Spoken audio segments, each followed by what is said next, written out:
这栋天龙市大楼继续咧拆，不过中途是一直停落来，拆了真慢。目前也搁咧拆第9站。现场负责咧拆的营造主任嘛有出面来说明规个工程的进度。现场上新的情形连线，互咱台记者卢尚如咱做回来了解。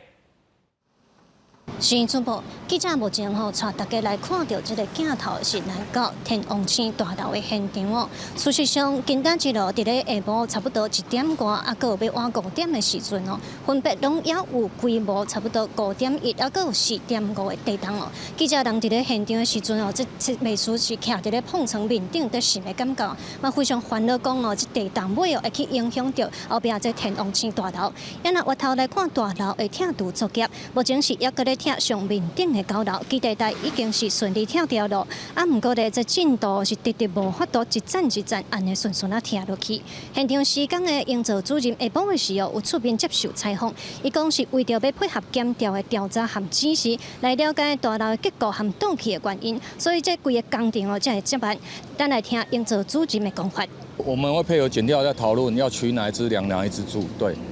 有时候在这个沟通过程还有它的载重问题。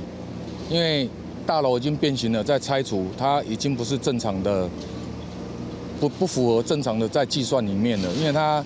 整栋大楼有扭曲的情形，所以在减，它会产生不一样的变化应力。所以我们就是减到一半的时候，就会去讨论，对它再来要减哪个方向。